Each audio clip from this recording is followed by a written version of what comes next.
원래 연예인이었어요. 맨 처음에는 뭐 악플도 정말 많이 시달렸어요. 불쌍하다. 생긴 것도 뭐 이렇게 생겼는데 왜 이 길을 왜 걸어갔어? 진짜 하기 싫더라고요. 구독과 좋아요, 알림 설정. 안녕하세요. 저는 나비선녀 신소현이고요. 신을 받은 지 15년 된 무속인입니다. 제가 여러분께 저의 인생도 앞으로 소개를 해드리고 궁금한 것도 소개를 해드리고 이 방송을 통해서 여러분들과 더 가까워지도록 노력하겠습니다. 제가 맨 처음에 나비선녀라는 이름으로다가 신을 받은 건 아니었어요. 그냥 용봉나비당 이렇게 해서 그냥 간판을 그렇게 만들었었는데 작가님이 나비선녀로 그냥 선생님 하시죠? 이래가지고 제가 그냥 나비선녀를 그때부터 사용하게 됐어요. 그러면은 그 전에 용궁, 나비탕을 네, 그러면 몇 년 정도 사용을 하시고 그 다음에 나비선녀로 3년. 그러면은 약 한 12년 정도 나비선녀님으로 지금까지 살고 계시는 것입니다. 네, 20대 초반에 많이 아프기 시작했어요, 제가. 사실 외할머니도 무당이에요. 아빠 쪽에서도 이걸 모셨던 분이 계셨어요. 그 당시는 뭐 제가 신내림 받을 거라고 생각은 못 했는데 어느 순간부터 무당집을 다니기 시작을 했어요. 저도 모르게. 무당집 다니다 보니까 이 자리가 되게 앉고 싶다는 생각이 갑자기 들더라고요. 그 사람이 너무 시원하게 내 고민을 아무렇지도 않게 얘기를 해주니까 저 자리에 앉으면 나도 답답한 게 하나도 없고 뭐 이러지 않을까 이런 생각을 했었는데 그거는 그냥 한순간 저의 생각이었고 아프기 시작을 했어요.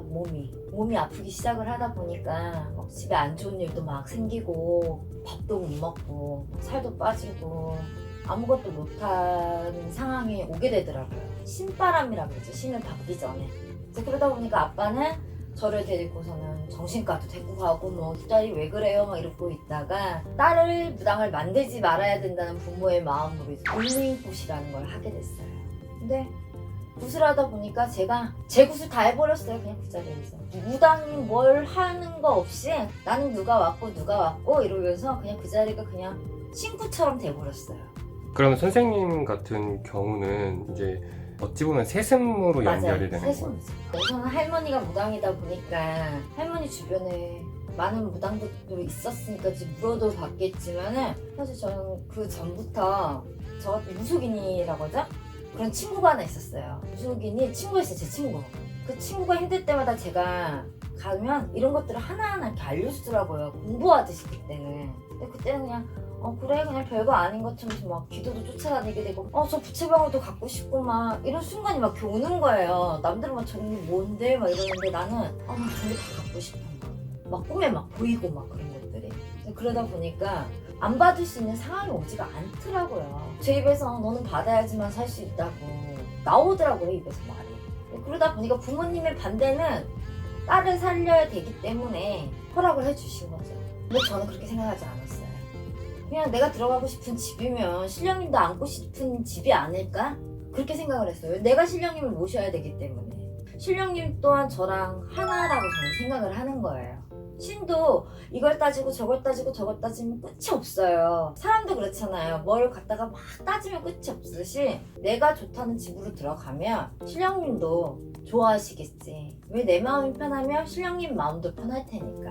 그래야 손님 또한도 편한 마음으로 내가 상담을 해주겠지 이런 생각이 있기 때문에 그런 거는 전혀 오히려 안 따졌어요. 일반인들보다 더 안 따지고 그냥 적당을 차렸어요. 제가 알던 지인이 있었는데 이제 그 분이 막 사업적으로 내가 무엇을 할 건데 하면서 막 얘기를 하는데 제가 봤을 때는 그거를 하게 되면 이 사람은 경찰서를 가는 게 눈에 보이는 거예요. 그래갖고 제가 그때 그거 하지 말아라. 너 분명 경찰서로 갈 건데 왜 그거를 하려고 하냐. 근데 정말 경찰서 갈 일이 생긴 거예요. 그래가지고 신을 받고 나서 그 사람 일을 바로 해줬어요. 그 사람이 저를 찾아온 거예요. 네 말대로 이렇게 됐으니까 나 경찰서 안 가게 해주면 안 되냐, 그 마무리를 잘 져주면 안 되냐 막 이래가지고 그때 처음 상담하면서 부적같이 이런 일 같은 거 있잖아요. 그런 일을 해주게 됐었어요. 그때 그러면서 이런 게 나의 직업인가 보다라는 거를 느끼게 되더라고요. 그런 분들, 손님들 여기 왔을 때 제가 이제 너무 어리니까, 그리고 제가 그때는 신을 받고서는 맨 처음에는 돈도 없으니까 뭐 집도 막 함부로 주지도 않고 막 이럴 때였으니까 정말 바퀴벌레가 막 많이 나오고 정말 되게 안 좋은 데에서 시작을 했어요. 제가 점을 보러 오는 사람들이 저한테 하는 말이 다 불쌍하다, 생긴 것도 뭐 이렇게 생겼는데 왜 이 길을 왜 걸어갔어? 저한테 이런 말을 하는 거예요. 화가 팍 나는 거예요. 당신이 뭔데 나한테 불쌍하다 그러냐고. 당신이 아쉬워서 내 앞에 앉아갖고 지금 나한테 뭐 물어보러 온 거 아니야? 제가 화가 나서 그런 말을 하게 되더라고요. 나한테 불쌍하다는 소리 하지 말라. 당신은 돈 주고서 나한테 당신 거 물어보러 답답해서 온 사람이잖아. 제가 그런 적이 있었어요. 정말 그런 말 제일 싫었어요. 그림을 그렸었어요. 예술고를 다녀가지고 제가 패션 디자인이랑 그런 것들을 공부하고 있었는데 꿈은 원래 연예인이었어요. 옷도 좋아하고 이러다 보니까 패션 디자이닝도 공부는 했고 꿈은 연예인이었는데 점집에 가니까 너가 연예인을 하면 뭐 김혜수, 김희선만큼 너는 정말 잘 나가고 뭐 막 그런 얘기를 들었어요. 그래서 전 진짜 제 순수한 그때 마음에는 내가 그렇게 될 수 있나 보다 이런 생각을 한 거예요. 그래서 대전에서 버스를 타고 서울까지 올라와가지고 프로필 찍어주는 데가 있더라고요. 연예인들에서 이렇게 해주는 에이전시가 있더라고요. 그래서 사진을 진짜 찍어갖고 오고 막 이랬거든요. 근데 지금은 보면 친구들이 다 하는 말이 네가 정말 그렇게 연예인을 꿈으로 생각을 하더니 무당이 돼갖고 TV에 이제 많이 나오는구나 이제 그런 얘기를 하더라고요. 뭐 이것도 하나의 연예인 같은 직업이 아닌가 또 이렇게 생각이 들더라고요. 그게 되게 좋은 줄 알았어요, 사실은. 이것도 그게 아니더라고요. 생각해보니까 맨 처음에는 뭐 악플도 정말 많이 시달렸어요. 그래서 하기 싫더라고요. 그게 하나의 관심일 수도 있는데 그래서 막 방송을 안 하려고 했어요. 근데 계속 방송 섭외는 들어오고 막 이러다 보니까 그냥 마음을 바꿔서 연예인 무속인도 무속인이고 내가 나가서 나쁜 거를 갖다 촬영을 하는 것도 아니고 좀 좋은 의미로 생각을 하게 됐죠. 되게 나름 만족은 했어요. 그렇게 촬영하고 막 이렇게 다니면서 뭐 악플에 달려도 그런 부분에서 되게 만족을 하면서 살았어요.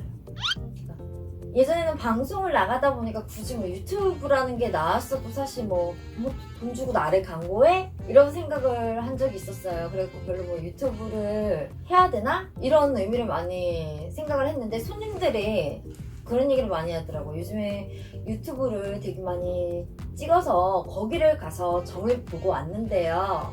사기당하고 왔어요. 이런 소리를 많이 하더라고요. 오히려 유튜브를 찍어갖고 더 사람들이 좋아지고 이래야 되는데 오히려 그것만을 보고서는 사기를 당하고 왔어요. 제가 속고 왔어요. 막 이런 사람들이 너무 많은 거예요. 그래서 그냥 어차피 내가 이 길을 걸어가는 거면 이 유튜브라는 이 채널을 통해서 사람들한테 저를 갖다 알리는 방법도 해야겠다 이런 생각이 들더라고요.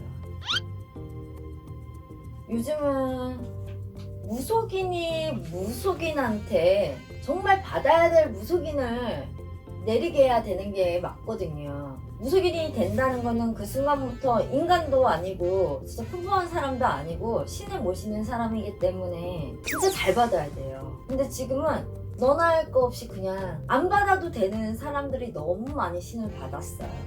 그래서 무속인들이 넘쳐나고 오히려 더 안 되고 그렇기 때문에 정말 이 무속인을 하면서 제가 정말 신의 길을 가야 될 사람들만 제대로 받아야 될 사람들한테만 정말 받아라 이렇게 얘기를 해줘야 된다는 생각이 들어요.